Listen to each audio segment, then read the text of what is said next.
약을 안 드시는 선생님도 계셔가지고 뭐 언젠가 또 드실지도 모르기 때문에 당뇨약이 이렇구나 라는 것과 이제 어떻게 생활 속에서 관리하는지 이런 거 다시 한번 이제 정리하면서 마무리를 짓겠습니다. 우리나라 당뇨 이거 기억나시죠? 첫 시간에 제가 보여드린 건데 공복 혈당 기준으로 했을 때로 공포를 해요. 근데 이렇게 당화혈색소까지 합치면 퍼센트가 훨씬 더 이렇게 올라가게 됩니다. 그리고 연령대가 올라가서 당화혈색소까지 포함하면 발병률이 30%니까 실제로 당뇨병 환자는 한 11%야 라고 하는 거에 비해서는 그거는 공복 혈당만 보는 거라서 굉장히 이렇게 줄여서 나오는 통계라고 보시면 돼요. 훨씬 더 많은 분들이 당뇨에 이완이 돼 있는데 이게 충격이에요. 저는 볼 때마다. 자기가 당뇨인지 아시는 분도 100%가 안 되고요. 그래서 약을 드시는 분도 62%인데 더 떨어져요. 56%. 약을 먹는다는 거 조절을 잘 했으면 하는 건데 조절률은 그거의 반도 안 되는. 그러니까 약은 약대로 다 드시는데 가보면 결국에는 뇌졸중, 심근경색, 협심증으로 다 치료를 받는데 그러면은 약을 드시고 관리를 잘하면 거기까지 안 갔느냐라고 단정 내릴 수는 없지만 그거에 비해서 약 드시는 분에 비해서는 조절이 너무 안 되고 있는 것이 이게 놀라운 일입니다. 근데 다행인 건 뭐냐면요. 이렇게 교육을 나오시고 뭔가 열심히 하시는 분들에게 있어서는 7, 80%가 올라가요. 통계는 그런 것보다 이제 일반적인 통계를 내다 보니까 이렇게 조절률이 상당히 떨어진다라는 거. 이것 때문에 우리나라 국가의 이런 예산이 엄청나게 많이 들어가는데 돈이 아까워서가 아니라 이런 거는 내가 조금만 더 노력하고 관리를 하고 신경을 쓰면 이런 거는 조절이 되는 건데 이제 그게 안 되니까 거기에 들어가는 재정을 더 다른 복지에 쓰면 사실 더 많은 혜택이 갈 수 있는 저는 이제 그런 생각이 좀 들더라고요. 그래서 조절률에 대한 것들을 잘 우리가 봐야 되는데 이제 이거 당뇨는 다 뭔지 알아요. 이제 누가 당뇨냐, 당뇨가 뭐야 라고 묻는다면 이제 설명하실 수 있어야 돼요. 당뇨는 단 거 많이 먹으면 당뇨가 오느냐? 단 거 많이 먹어서 왔으면 단 거 안 먹으면 당뇨는 오면 안 돼요. 근데 당뇨는 단 거 안 먹어도 오잖아요. 단 거보다는 인슐린의 기능이 잘하느냐 라는 건데요. 1형 당뇨가 있고 2형 당뇨가 있다고 그랬죠. 그래서 1형 당뇨는 인슐린 자체가 안 나와요. 췌장에서. 그렇기 때문에 이런 분들은 음식을 먹어도 당만 올라가지 에너지로 안 가요. 반드시 주사예요. 1형 당뇨는 먹는 약은 소용이 없습니다. 왜냐하면 먹는 약은 인슐린 주사가 아니에요. 그래도 먹는 약은요, 인슐린의 기능을 좀 하고 있기 때문에 그거를 도와주는 약이에요. 먹는 약은. 그래서 1형은 주사 약제를 맞아야 됩니다. 근데 2형 당뇨는 인슐린이 내 몸에서 우리 선생님들은 다 나오고 있어요. 나오기는 나오는데 뭔가 지금 불충분하기 때문에 그걸 저항성이라고 해요. 그래서 약물의 도움을 받아서 식사와 운동이 같이 병행이 되면서 가는데 2형 당뇨인 분들도 인슐린 주사 맞을 수 있어요.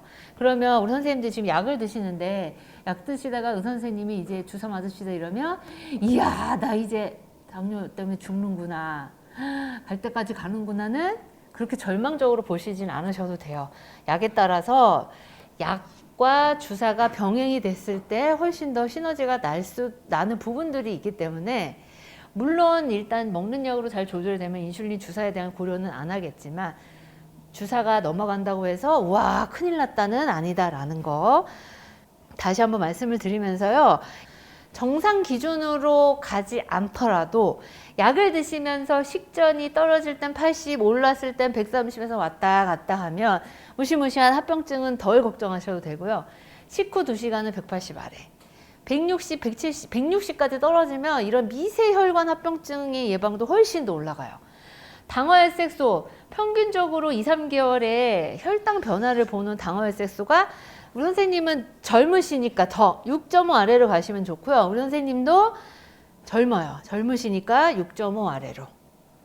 많이 올라서 7 사이로 더 올라가지만 않도록 조절이 된다면 잘 관리가 되는 거라서 요 세 개를 잘 보시는데 특히나 요걸 잘 보세요. 당화혈색소를. 얘네들은 제가 말씀드렸어요. 바짝 병원 가기 바짝 일주일 동안 뭔가 하면 얘네들은 좀 왔다 갔다 하는데 얘는 거짓말 못해요. 얘는 한 3개월마다 진짜 빨라야 1개월 반 뭐 이렇게 나가지 그렇게 일주일 며칠 가지고 당화혈색소가 뚝 떨어지고 뚝 올라가지는 않습니다. 요걸 보고 정상 범위 안에 있더라도 나 저번에 5.5였는데 이번에 6 나왔어 이러면 아이고 내가 뭘 잘못했나 이런 걱정은 안 하셔도 되지만 지켜보세요. 그러다가 다음에 또 6.5가 나오면 지금 이렇게 올라가고 있잖아요. 그러면 점검을 좀 해봐야 돼요.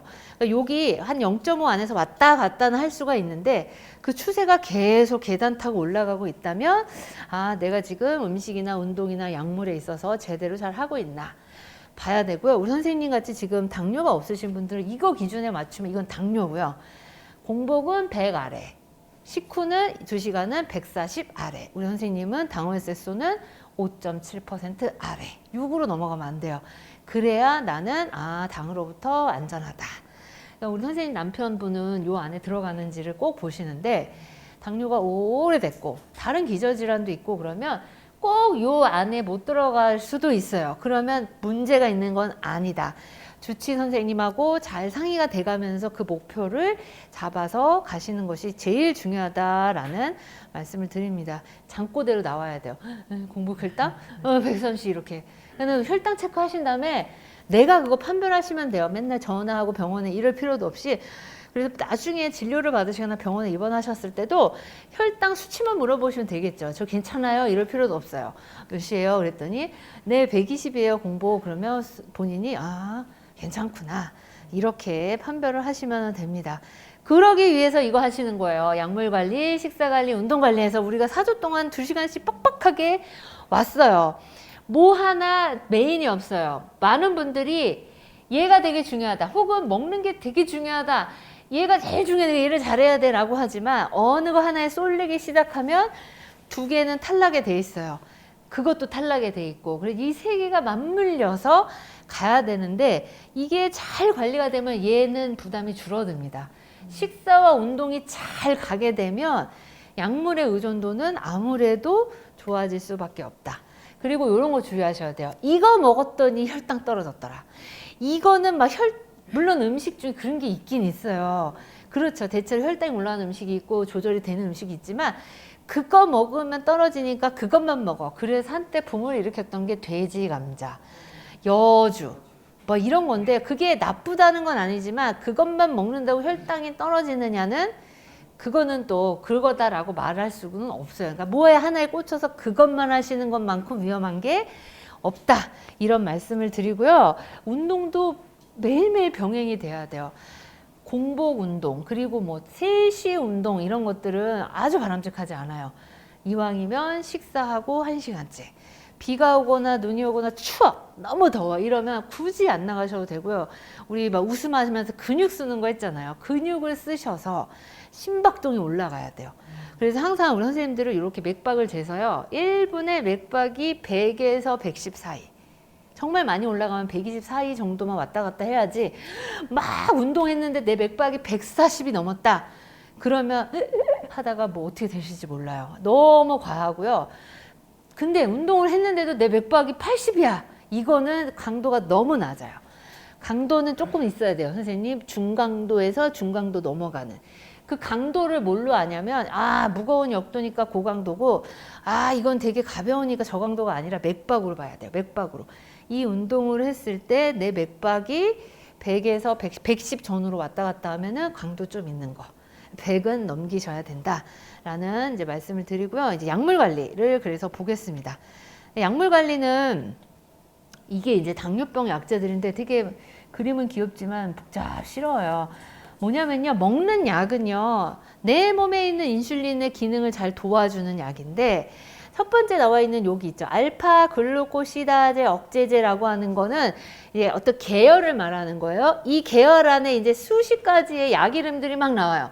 근데 당뇨약이야. 자고 일어나면 당뇨약 나와 있고 자고 일어나면 당뇨 A약이 뭐 한 끗 차이에요 이름이. 그래서 사실 약 이름 해서 약 이름들 제가 약만 꿰고 있는 사람이 아니기 때문에 그 약을 쳐서 그 성분명을 보는 거예요. 이게 성분명이에요. 여기 요런 게 성분명이고 흐린 게 진한 거는 그 성분의 특징입니다. 첫 번째 맨 위에 있는 건 알파 글루코시다제 억제제인데 이거를만 외우려고 하면 머리 아프니까 그냥 이렇게 쓱 보세요. 얘는 당이 빨리 흡수되는 거를 억제해줘요. 뭐냐면요. 내가 이런 밥이나 이런 탄수화물, 단백질 먹었어요. 근데 당이 너무 빨리 흡수되잖아요. 그러면 급고혈당. 급고혈당 되면 우리 몸이 인슐린이 굉장히 긴장하는 거예요. 바짝. 야, 엄청난 약에 당이 들어오는 것보다 하고 막 그 인슐린을 분비를 하려고 해요. 부담이 되는 거예요. 그래서 먹은 당을 천천히 흡수하면 인슐린을 과부하 걸리지 않게 해주는 효과입니다. 이게 알파 글루코시다제 억제제인 거고요. 그 다음에 여기 나와 있는 DPP4 억제제, GLP-1 주사제, 설폰 요소제, 메글리티니드 이 약은요, 췌장을 자극해요. 췌장이 인슐린을 분비하잖아요. 그래서 췌장을 막 자극해서 한마디로 이제 채찍인 거죠. 채찍을 들고 인슐린 좀 잘 분비해라. DDP4는요, 인슐린 같이 기능을 하는 약제인데, 아니, DDP4는 인슐린의 기능을 막는 약제예요. 그러니까 얘의 분비를 어떻게 하는 거예요? 막는 거예요. 인슐린이 기능을 잘 할 수 있도록 DPP4라는 거를 얘는 방해하는 애기 때문에 얘는 제거해야 돼. 억제제, GLP-1, 설폰 요소제. 요거는 이제 좀 최근에 나온 거고요. 이런 게 이제 역사와 전통을 자랑하는 약제들입니다. 인슐린 분비를 촉진하니까 이 약을 드시면서 식사가 끊어지거나 아니면 뭐 금식을 했거나 아니면 식사량을 줄이면 얘네들은 저혈당에 빠져요. 약 중에서 모든 인슐린 먹는 약이 저혈당을 유발하지 않아요. 특히 얘네만 유발합니다. 그래서 얘네들은 언제 약을 먹냐면요. 인슐린 분비를 촉진을 하려면 밥과 동시에 혹은 밥을 다 먹고 내가 약을 먹어버리면 이미 포도당은 이만큼 들어왔는데 그때 약을 먹어버리면 얘는 인슐린 분비되는 타이밍이 안 맞잖아요. 그러니까 식전에 복용해야 돼요. 언제쯤? 30분 전쯤. 그래서 먹어놓고 그러면 이제 얘가 약효가 나면서 자극이 되면서 인슐린을 분비해 낼 때 그러면서 밥이 들어오면 향상이 되는 거예요. 그래서 요 설폰 요소제 같은 약은 식전 30분 정도 지켜줘야 되고 이 약을 드시는 분이 어떤 검사를 앞두고 금식을 했다. 근데 약을 먹었다. 인슐린 분비를 해놨는데 들어오는 포도당이 없어. 이러면 저혈당 빠지겠죠. 주의를 해주셔야 되고요. 그 다음에 메폴민이라고 이것이 굉장히 1차적인 약이에요. 이 약은요. 간에서 당을 만드는 걸 억제해요. 이 뭐냐면은 안 그래도 내 몸에 들어오는 지금 포도당도 많은데 간에서마저 이거를 만들어내면 어떻게 되겠어요? 혈당 올라가겠죠. 그래서 간에서 너는 만들지 마. 그리고 근육에서 이런 당을 잘 가져다 쓸 수 있도록 만듭니다. 이 약은 좀 커요. 덩어리가 이렇게 커요. 삼키기 좀 힘들어 하시는 분들도 있는데 이 약은 언제 드시냐면 식사 직후에 드세요. 식사 직후. 그리고 이렇게 막 속이 좀 불편하거나 이런 위장장애 오심 뭐 이런 것들 일으킬 수 있어서 그게 너무 힘들면 뭐 다른 약으로도 바꿀 수는 있습니다. 이런 특징이 있고요. 그 다음에 또 하나 인슐린의 작용을 개선해. 어디서? 근육이나 지방에서. 티아졸리디네디온. 되게 어렵죠. 티아졸리디네디온은 이렇게 지방이 뭐예요? 인슐린 활동 막는 물질이었잖아요. 그거를 완화시켜주는 거예요. 그래서 작용을 좀 개선을 해주는 거고요. SGLT2 억제제. 이건 뭐냐면 포도당을 또 콩팥에서 다시 쓸어 담아요. 여과가 된 포도당을 콩팥이 다시 쓸어 담으면 어떻게 됐어요? 이것도 피로 보내주면 결국엔 고혈당 되겠죠. 그러한 기능을 못하도록 억제를 시키는 약입니다. 이게 되게 복잡하죠. 이런 영어가 들어간 거는 좀 이제 개발이 좀 최근에 이루어진 약제들인데 머리가 아프니까 여기서 봐야 되는 핵심은 뭐냐? 아, 당뇨약의 종류가 되게 다양한데 기전이 다 다르구나. 어떤 약은 빨리 당 흡수되는 거 억제하고 어떤 약은 포도당 재흡수를 억제해서 그냥 버려지게 하고 어떤 약은 이런 지방의 인슐린의 작용을 좀 개선해주고 어떤 약은 당합성 억제해주고 어떤 약은 인슐린 분비를 촉진하는구나. 그러니까 중요한 건 내가 먹는 약이 뭔지만 알면은 된다. 이거를 제가 이제 다시 말로 설명을 드리는 건데요. 앞에서 했던 말 다 드렸어요. 근데 여기서 봐야 될 건 뭐냐면 이런 거예요. 복용 시간. 설포닐 우레아, 설폰 요소제가 아까 말씀드린 베타세포, 췌장에서 인슐린 분비를 촉진하는 약. 식단 30분. 저혈당 있어요. 저혈당 있기 때문에 주의해 주시는데 이런 약을 먹을 때 이런 체중의 변동들이 나타날 수 있다. 라고 하는 게 하나의 또 이런 특징이고요. 그 다음에 또 많이 드시는 약 위주로 말씀드리면 요거 아까 메폴민이라고 말씀드렸던 거, 간에서 당의 합성을 막는 거. 저희 어머니가 요거 드시더라고요. 요거 메폴민. 근데 이 메폴민이라고 하는 처음에 약의 상품명이고요. 원래는 성분명이 이거예요. 비구아나이드. 그래서 하도 학생들한테도 외울 때 비나이다 이렇게 외우라고, 당 떨어지게. 비나이다. 요 약 굉장히 많이 먹죠. 식사 직후에 드시는데 저혈당은 사실 크게 나타나지는 않습니다만 오신구토 이런 거 나타날 수가 있고요. 유산증, 산이 몸에 쌓이는 거죠. 이런 것들을 좀 주의를 해주셔야 되고, 알파 글루코시다제 억제제, 이건 빨래 장애에서 흡수되는 거 막는 약. 첫 번째 제가 말씀드린 약. 요거 식사 직전에 드세요. 요거 이제 시간대를 보면서 내가 먹는 약이 무슨 기전을 가지고 있지를 한번 보세요. 그 다음에 이런 약제는 체중 변동 오히려 없습니다. 이런 당뇨 약들이 조금 이렇게 좀 살을 찌우게도 할 수 있다라는 거 이제 볼 수가 있겠고요. 이제 최근에 나오는 이런 DPP4 억제제, SGLT2 억제제, 이런 거는 식사는 크게 무관하다라는 거. 이 아마릴이라고 하는 약제가 30분 전에 먹는 췌장을 자극하는 약이거든요. 이게 썰폰 계열이에요. 파란색으로 이렇게 나비 모양.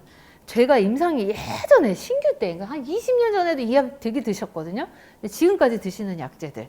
당뇨약은 때가 지나면 사실은 효과가 어떻게 될지 잘 몰라요. 이게 안 맞습니다. 버스가 간 다음에 막 손 흔드는 거랑 같은 격이기 때문에 시간을 정확하게 확인을 하시고 거기에 맞게. 근데 이제 약을 많이 드시면 우르르르 약을 같이 처방해서 그냥 식후 이렇게 해줄 경우가 생길지도 몰라요.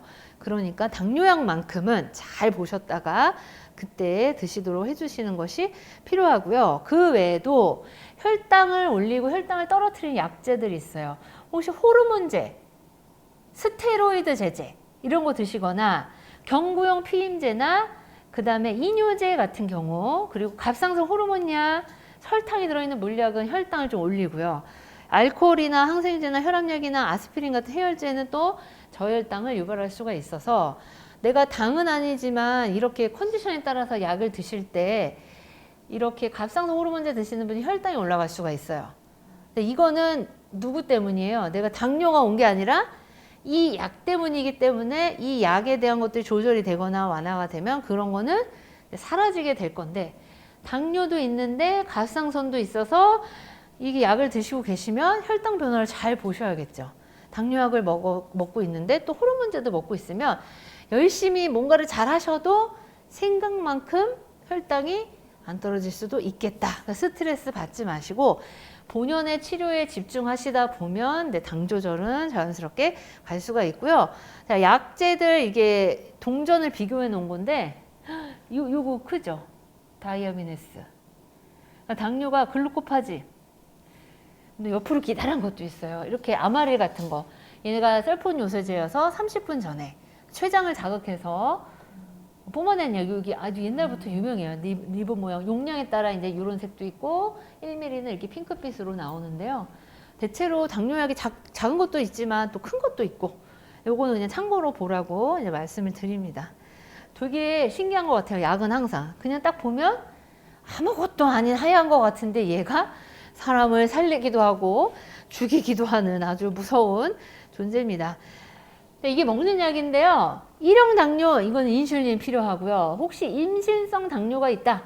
이거는 임신 중에 호르몬 변화 때문에 나타나는데, 이제 뭐 우리 두 선생님이 임신을 하실 일은 없지만 이제 자녀들이나 누가 가족 중에 우리 집안엔 당뇨도 없고 괜찮았어요. 그 임신하신 산모분도 괜찮았는데 임신 중에 당뇨를 진단받았다. 이러면 대부분 무슨 생각하시냐면, 야, 임신 중에는 무슨 일이든 일어날 수가 있겠구나. 그럼 우리 집안이나 뭐 너는 원래 당뇨도 없었으니 아기 낳고 나면 다 좋아질 거야 라고 말씀하시는데요. 통계를 냈는데 이렇게 임신성 당뇨를 진단받은 10명이 그중에 5명이 5년 안에 당뇨를 진단받게 돼요. 그러니까 15 기억하세요. 10명 중에 5명은 5년 안에 당뇨를 진단받기 때문에 출산하신 다음에 인지하고 있어야 돼요. 당뇨 조절을 관심 있게 체크해 보면서 가야지 난 괜찮아 이러다가 나도 모르게 한 4, 5년 지났을 때 당뇨라고 진단을 내리게 되고요. 스트레스 상황 있죠. 특히 저런 수술이나 감염이 심할 때는 먹는 약으로 더해서 뭐 속효성이나 이런 인슐린을 또 조절을 해가면서 갈 수 있다라는 거 있고요. 2형 당뇨도 먹는 약과 병행해서 당뇨 약까지도 인슐린도 쓸 수 있다. 당뇨약을 먹을 때 당뇨약을 선생님들이 처방 낼 때 기준은 항상 저혈당이에요. 치료가 되게 잘 돼. 그렇지만 그거 먹고 자꾸 저혈당 빠져. 그럼 용량이 과한 거예요. 그래서 이 정도면 저혈당 안 오겠다라고 하는 기본선에 딱 어느 정도 예상을 해서 약물을 처방을 하기 때문에 항상 저혈당에 대한 대처는 뚝 하면 띡 하고 나와야 돼요. 이게 저혈당인가 아닌가도 선생님들이 판단을 내리셔야 되고요. 그거에 맞게 대처만 잘하셔도 생명을 빼앗기는 일들은 크게 일어나지가 않고요. 여기 있죠. 약물요법에 식사, 운동요법을 병행하는 것이 중요하고 특히 음주와 흡연을 삼가라. 대체로 약 이름에 뭐뭐뭐 서방정, XR, 뭐 OR, SR 이렇게 붙은 약은요. 그냥 드셔야 돼요. 이거를 뭐 가루 혹은 잘라 씹어 이렇게 드시면은 별로 효과가 없어요. 서서히 녹아서 흡수된 형태이기 때문에 이게 막 씹어서 잘게 해서 이게 확 빨리 흡수돼 버리면 안 됩니다. 그리고 약의 용량이 변경이 될 때는 혈당을 더 자주 측정을 하고요. 혈당을 자주 측정해야 약 용량의 변경은 있을 거다. 안 그러면 선생님은 늘 똑같이 내실 거고요. 상태가 컨디션이 안 좋아서 더 나빠지면 증량은 하시겠지만 감량으로 가기는 그렇게 쉽지 않아서 선생님들 이왕이면 2ml면 1ml 드시면 좋잖아요. 1ml면 한 알이면 반 알 드시면 좋고 반 알이다가 끊어지면 좋잖아요. 그거의 비결은 혈당 측정. 이번 당뇨 자조교육의 결과는 내가 혈당 재보자. 내일부터 재는 거, 오늘부터 재는 이거가 굉장히 큰 자산입니다. 운동을 열심히 하고 식이를 열심히 하시면 좋아요. 근데 이거를 제대로 했는지 확인하는 거는 한 달에 한 번 병원이 아니라 자가혈당이에요. 내가 오늘 운동 1시간에 뭐 예를 들면 1시간 해봤어. 혈당 이래. 이 운동 괜찮구나. 내가 이걸 했는데 혈당이 뭐 조절이 안 돼. 이 음식을 먹었더니 이 음식 다시 한번 먹어보고 괜찮은 거 봐야지. 이게 제일 중요한 거고요.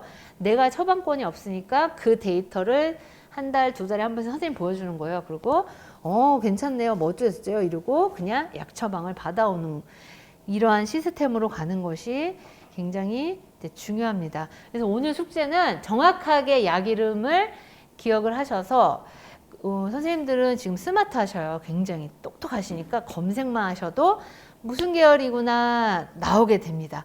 그거를 잘 알고 계셔야 되고요. 내가 만약에 이 약을 통해서 저혈당이 지금 내 저혈당이야? 이거를 판단하실 수 있을 만큼의 지식만 있으면은 크게 두려울 일이 없어요. 그래서 제가 이제 저혈당에 대한 거를 말씀을 드릴 건데 식사가 너무 과하거나 아니면 이제 적거나 건너뛰거나 운동을 막 2시간 이상 이거는 바람직하지 않아요. 운동은 1시간 안쪽입니다. 건강하신 분들은 괜찮아요. 운동 3시간 한다고 말리지 않는데 당뇨가 있으신 분은 한 번에 길게 하는 거는 비추천이에요. 짧게라도 여러 번 하는 것이 훨씬 낫습니다.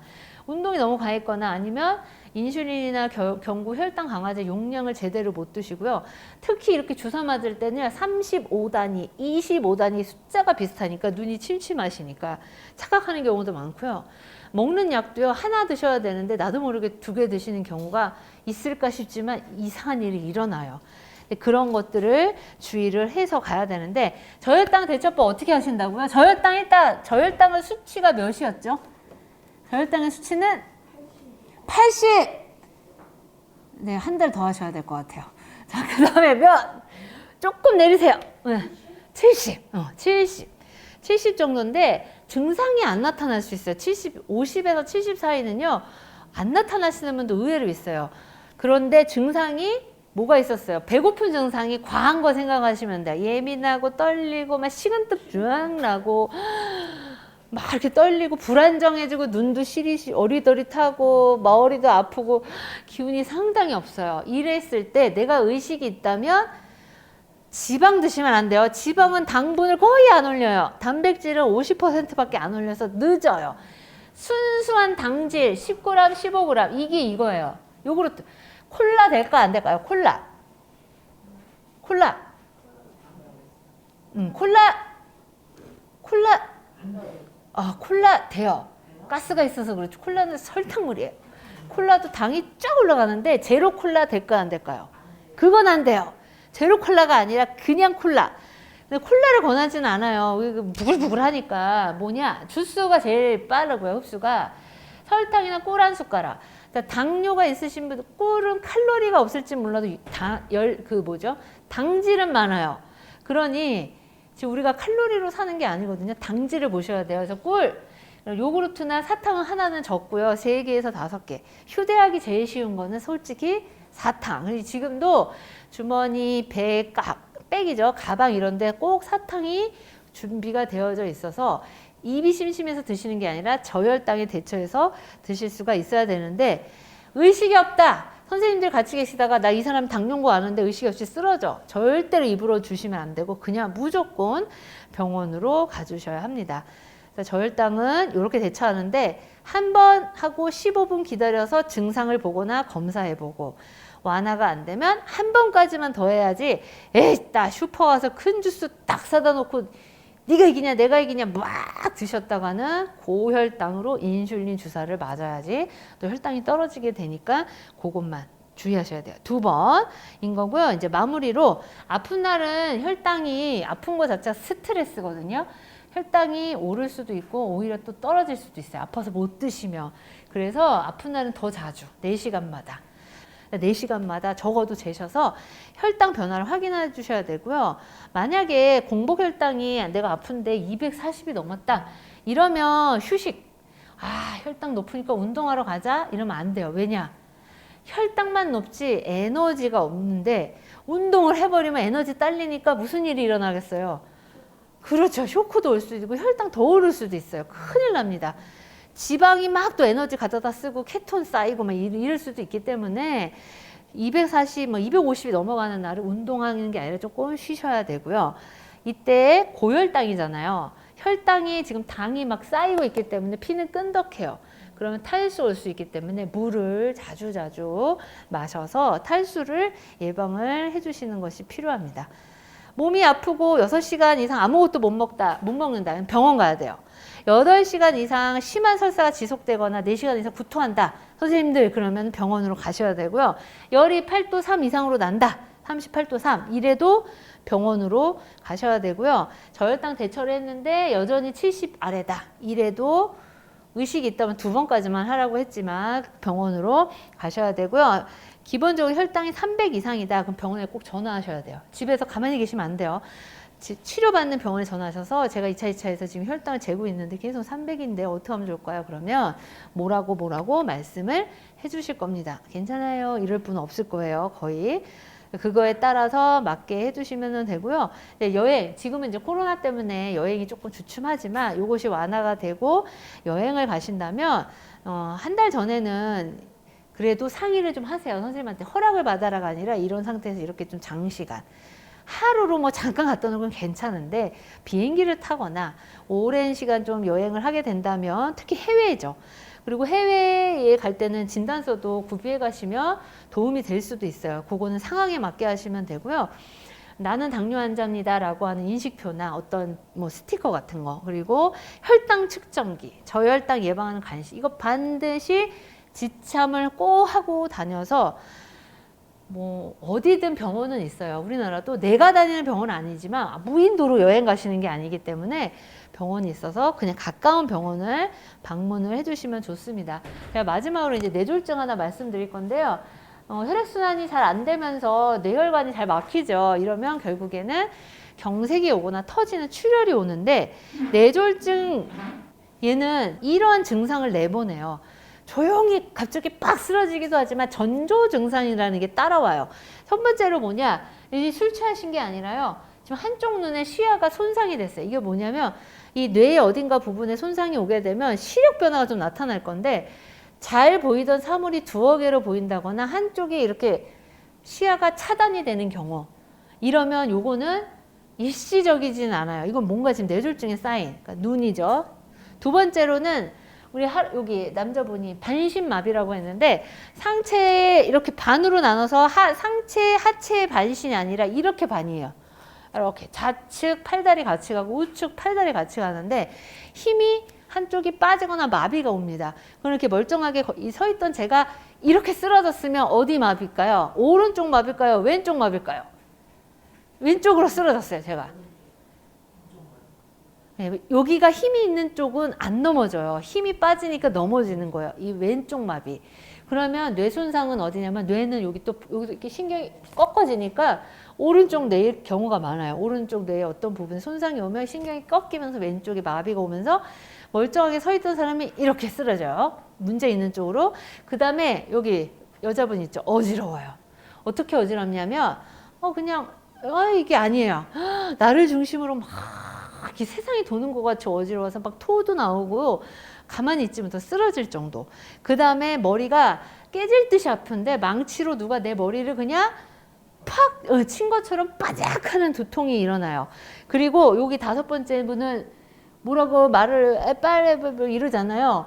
나는 이렇게 옆 사람한테 저기 물 좀 주세요 라고 얘기했는데 어버버버 하는 거죠. 어버버버 하면서 침이 이렇게 줄줄 흐르고 뭔가 말이 잘 안 되고 이렇게 어눌한 거. 이게 언어 지금 장애가 온 건데 이런 경우 있죠. TV 이렇게 보다가 심취하면 이렇게 침 잠깐 흘러요. 이건 뭐예요? TV 이렇게 보고 있다가 침이 이렇게 흘러요. 이거는 뇌졸중이라기보다는 그냥 이렇게 멍하다가 이렇게 집중하다 흘린 거고, 그러니까 침에 꽂히시면 안 되고요. 이게 내 의지대로 안 움직이니까 침 삼키는 게 안 된다. 왜냐면 이 질문 되게 많이 하셔서 그래요. 이런 5가지 상황 중에 몇 가지가 나타나거나 한두 가지가 있거나 하나라도 있으면 반드시 뭐를 해야 되냐면 모든 활동 중단하세요. 설거지 막 하다가 머리가 막 깨질 듯이 아파. 그럼 어떤 마음이 있냐면 요거까지만 그릇 2개만 씻으면 되니까 요거 씻고 쉬어야지가 아니에요. 즉시 중단하고 바닥에 누울 건데요. 만약에 머리는 높이는 게 낫느냐 평탄하게 낮추는 게 낫느냐라고 했을 때 머리는 낮추면 낮출수록 더 쏠리겠죠, 압력이. 그러니까 올리시는 게 좋아요. 그러니까 베개나 이런 쿠션을 좀 대고 올리고요. 만약에 이게 쪼이는 단추나 벨트가 있다면 풀어야 돼요.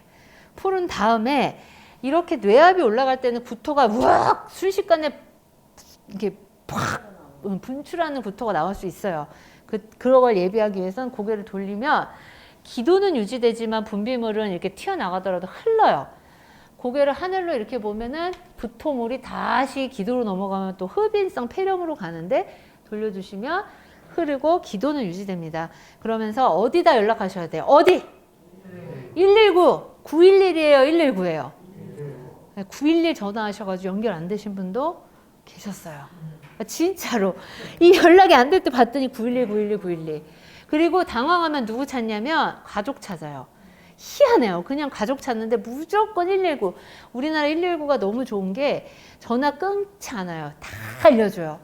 그동안 수분 안에 바로 출동하기 때문에 필요하다면 CPR 할 수도 있어요. 이거 마사지, 심장 마사지. 그것도 다 알려주기 때문에 전화만 안 끊으시면 연결이 되어집니다. 요거를요, 일상생활을 확인할 수 있는 간단한 게 이거예요. 페이스트, 이거 빨리 하라는 거잖아요. 페이스 뭐라고요? 얼굴에 뇌졸중이 올 때 얼굴의 양쪽에 이 균형이 온전해지지 않아요. 이거를 확인하는 게 뭐냐면 지금 마스크 쓰셨지만 입을 옆으로 쫙 찢어보세요. 미소 같은. 네, 이렇게 했을 때 양쪽 볼에 힘이 잘 들어가잖아요. 그럼 정상인데 뇌졸중인 경우 여기 한쪽이 어떻게 돼요? 안 움직여. 이게 처져버려요. 쭉 처집니다. 이게 하나의 페이스고요. 그 다음에 앞으로 나란히 해보세요. 앞으로 나란히. 팔을 돌았을 때 지금 힘이 똑같잖아요. 뇌졸중이 있으면 힘이 빠진 쪽이 처져요. 근데 양손이 처지면 어떻게, 이건 뭘까요? 이거 양쪽 뇌졸중일까요? 이거 그냥 기력이 없는 거예요, 이거는. 근데 한쪽이 이렇게 처져요. 이게 처졌죠. 그 다음에 S는 스피치, 말이 어눌해. 의지대로 안 나와요. 안녕하세요 이랬는데 그래서 너 뭐라고 하는 거야? 이러면 이거 야, 너 장난치지 마가 아니라 빨리 119 타임 놓치지 말고 119에 신고하라. 이게 계속 홍보예요. 그래서 얼굴 이렇게 보고 팔 이렇게 올려보고 말 요것만 확인을 하셔도 어느 정도 걸러집니다. 시간 싸움이에요. 빨리 병원 가서 막힌 거 2시간, 3시간 안에 뚫으면 그냥 걸어서 나오실 수 있는데 자녀분 불러요, 남편분 불러요. 그래가지고 또 그분이 119 연락해서 돌고 돌아서 3시간, 4시간이 지나면 그 이후의 경과는 어떻게 보정을 하기가 어려워집니다. 근데 119를 왜 연락 안 해? 쉽잖아요. 닥거하거나 닥치면 다 까먹어요. 본능적으로 행동하기 때문에 이런 거는 지금 계속 이렇게 시뮬레이션 해야 돼요. 내가 이렇게 쓰러지면 고개 상체 올리고 머리 돌리고 반드시 119. 결국에는 이제 선생님들의 다짐인 거죠. 건강하게. 왜 건강하셔야 되냐면 선생님들 가족들이 있고 아직 너무 젊으세요. 하실 일들이 아직도 많이 있기 때문에 건강관리를 잘 하셔서 가야 되는데 많이 하겠다 이러면 힘들어서 못하니까 진짜 하나, 2개 정도만 딱 결심을 하셔서 그것만이라도 잘 유지를 해주시면 저는 굉장히 좋을 것 같습니다. 관심 가져주시면서 열심히 잘 참여하셔서 이게 선생님들 거니까 잘 누리시기를 바라겠고요. 건강하게 오래오래 100살 넘기셔서 어디선가 꼭 뵈어요. 네, 고맙습니다. 그동안 수고하셨습니다.